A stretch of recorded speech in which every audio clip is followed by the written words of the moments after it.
Welcome to Bong mathematics. Hello viewers, আজ তোমাদের জন্য একটা নতুন ভিডিও নিয়ে চলে এলাম। তোমাদের মধ্যে যারা 7th SLST অর্থাৎ মাদ্রাসা সার্ভিস কমিশনের যে SLST পরীক্ষাটা হবে মার্চের 3 তারিখে, তোমাদের মধ্যে যারা পরীক্ষাটা দেবে তাদের জন্য মাদ্রাসা কিছু গাইডলাইন প্রকাশ করেছে, যেটা তোমরা অনেকেই দেখে নিয়েছো। তবুও এখানে কিছু ইম্পর্টেন্ট পয়েন্ট আমি হাইলাইট করার চেষ্টা করব আজকে।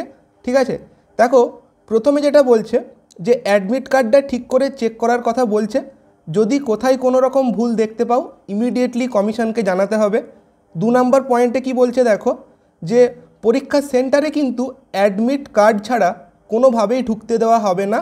পয়েন্ট নাম্বার 3তে কি বলছে, যে পরীক্ষার টাইম, পরীক্ষার সেন্টার, পরীক্ষার ডেট সমস্ত কিছু অ্যাডমিট কার্ড থেকে তোমরা চেক করে নেবে। পরীক্ষা শুরু হওয়ার 1 ঘন্টা আগে এক্সাম সেন্টারে পৌঁছতে হবে। ঠিক আছে, এবং এক্সামের হল পরীক্ষা শুরু হওয়ার 30 মিনিট আগে খুলে দেওয়া হবে। ঠিক আছে, তারপর 6 নম্বর পয়েন্টে কি বলছে, পরীক্ষা শুরু হওয়ার 15 মিনিট আগে তোমায় যেই সিটটা দেবে ওখানে বসে যেতে হবে। এবং পরীক্ষা শুরু হওয়ার 10 মিনিট আগে তোমায় ওএমআর শিট দেওয়া হবে বিভিন্ন যেই তথ্যগুলো থাকে ওগুলো ফিল করার জন্য, যেমন তোমার রোল নাম্বার, নিজের নাম, এই ব্যাপারগুলো ওখানে ফিল করতে হবে তখন। আর পরীক্ষা শুরু হওয়ার 5 মিনিট আগে কোশ্চেন বুকলেটটা দেওয়া হবে, এবং এখানে কিন্তু তোমরা কোনো রকম আনসার করতে তখন পারবে না বা কোশ্চেন বুকলেটটা খুলতেও পারবে না। কেবলমাত্র কোশ্চেন বুকলেটে যেই নাম্বারটা থাকে বা কোশ্চেন বুকলেট সিরিজ এগুলো দেখে তোমায় ওএমআর ফিল করতে হবে। ওই কারণে 5 মিনিট আগে এটা দেওয়া হবে। এবং তুমি কখন কোশ্চেন পেপারটা খুলতে পারবে বা আনসার করতে পারবে, যখন পরীক্ষা শুরু হবে ঠিক ওই টাইমে একটা ঘন্টা পড়বে, তখনই কিন্তু তুমি আনসার করতে পারবে। ওএমআর শিটের 2টো কপি থাকবে, একটা অরিজিনাল কপি এবং একটা কার্বন কপি। এই কার্বন কপিটা পরীক্ষা শেষ হলে তুমি বাড়ি নিয়ে আসতে পারবে। ঠিক আছে, এটা এখানে বলা আছে দেখো। তারপর আমরা চলে যাচ্ছি এখানে 14 নম্বর পয়েন্টে। এটাও খুব ইম্পর্টেন্ট একটা পয়েন্ট, যে তোমার যখন পরীক্ষা শেষ হয়ে যাবে তুমি কিন্তু ওই ক্যান্ডিডেট কপি বা যেটা কার্বন কপি ওটা পেয়ে যাবে। ঠিক আছে, এবার দেখো যেটার অনেকের কনফিউশন হচ্ছিল যে কটা কোশ্চেন আছে টোটাল, এখানে বলে দিয়েছে 15 নম্বর পয়েন্টে যে টোটাল 90টা কোশ্চেন থাকবে প্রত্যেকটা সাবজেক্টের, যেই সাবজেক্টেরই হও না কেন 90টা কোশ্চেন, এবং টাইম থাকছে 90 মিনিট। এবার নেগেটিভ মার্কিংয়ের কথাটা এখানে উল্লেখ করা নেই, যেই কারণে তোমরা অনেকে ভাবছো যে নেগেটিভ মার্কিং নেই, কিন্তু নেগেটিভ মার্কিং আছে। এবং যেটা কিন্তু যখন মাদ্রাসার গেজেট প্রকাশ করেছিল তখনই কমিশন জানিয়ে দিয়েছিল। এছাড়াও তোমরা পরীক্ষার দিন কোশ্চেন পেপারে কিন্তু যে ইনস্ট্রাকশনগুলো দেওয়া থাকে ওখানেও কিন্তু এই নেগেটিভ মার্কিংয়ের তথ্যটা দেখতে পাবে। এখানে লেখা নেই অ্যাডমিট কার্ডে, কিন্তু ওখানে থাকবে যে 2টো ভুল হলে তার জন্য 1 নাম্বার কাটা যাবে, অর্থাৎ 0.50 হচ্ছে তোমার নেগেটিভ মার্কিং। ঠিক আছে, এটা কিন্তু আগেই জানিয়েছিল, এটা এখানে বললাম। তারপর 16 নম্বরে কি বলেছে দেখো, যে আমাদের পরীক্ষা যখন স্টার্ট হচ্ছে তারপর কিন্তু পরীক্ষার্থীরা পরীক্ষার হলের বাইরে যেতে পারবে না। ঠিক আছে, এবং কি বলছে আর কখন কখন ঘন্টা পড়বে, যে যখন পরীক্ষা 1 ঘন্টা হয়ে যাবে তখন একটা ঘন্টা পড়বে, এবং পরীক্ষা শেষ হওয়ার 5 মিনিট আগে একটা ঘন্টা পড়বে, এবং যখন পরীক্ষা ঠিক কমপ্লিট হয়ে যাবে তখন একটা ঘন্টা পড়বে। এবং তোমায় কিন্তু প্রথম 1 ঘন্টা হয়ে গেলে বা লাস্ট 15 মিনিট আগে আর কিন্তু তুমি বাইরে যেতে পারবে না। ঠিক আছে, এক্সামের বাইরে ওয়াশরুম বা টয়লেট কোনোটা ইউজ করতে পারবে না তখন। ঠিক আছে, এবং বলছে কি, যে পরীক্ষা শেষ না হওয়া অবধি তুমি কিন্তু হল ছেড়ে বেরোতেও পারবে না।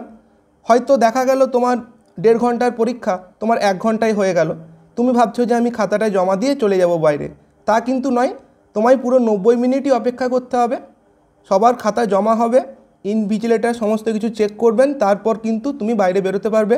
ঠিক আছে, এবং কি বলছে যে এবার এই 22 নম্বর পয়েন্টটা খুব ইম্পর্টেন্ট, তুমি পরীক্ষার দিন কি নিয়ে যাবে। অ্যাডমিট কার্ড যেটা তোমরা পেয়েছো, এবং এটা কিন্তু অরিজিনালটাই নিয়ে যাবে প্রিন্ট করে, অর্থাৎ তোমাদের কালার প্রিন্ট করবে তোমরা।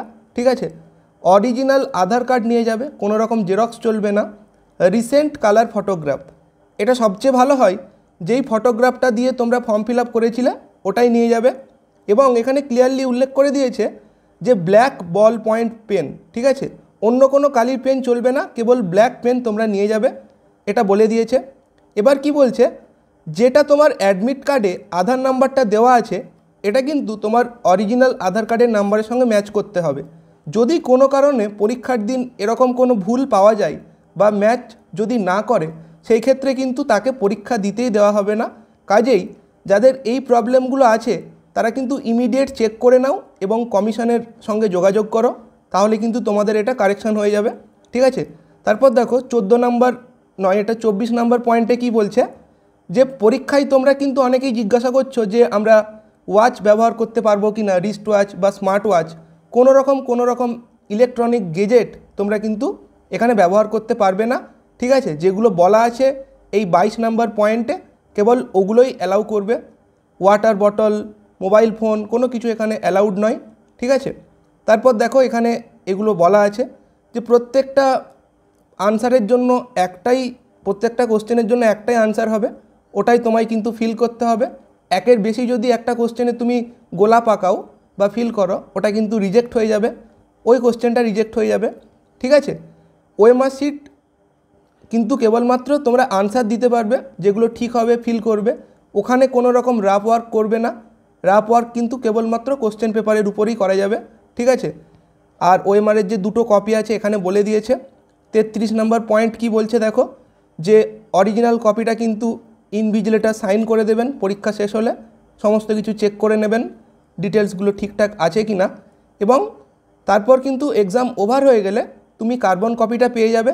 ঠিক আছে, আর কি বলছে, আর বলছে যে এখানে হ্যাঁ, এই যে 37 নম্বর পয়েন্টটা খুব ইম্পর্ট্যান্ট, পরীক্ষা শেষ হলে তোমরা কিন্তু কোশ্চেন পেপারটা বাড়ি নিয়ে আসতে পারবে। ঠিক আছে, কাজেই যেই পয়েন্টগুলো বলা আছে তোমরা আরেকবার করে দেখে নেবে এবং পরীক্ষার দিন খুব সাবধানে থাকবে। একটু যদি কোনো রকম ভুল হয় যেগুলো এরা বলেছে, তাহলে কিন্তু তোমার পরীক্ষা বাতিলও হয়ে যেতে পারে। তাই খুব কেয়ারফুলি পরীক্ষা দিতে যাবে। সবাইকে আমার তরফ থেকে অনেক শুভকামনা রইল পরীক্ষার জন্য, সকলের পরীক্ষা ভালো হোক। Thank you.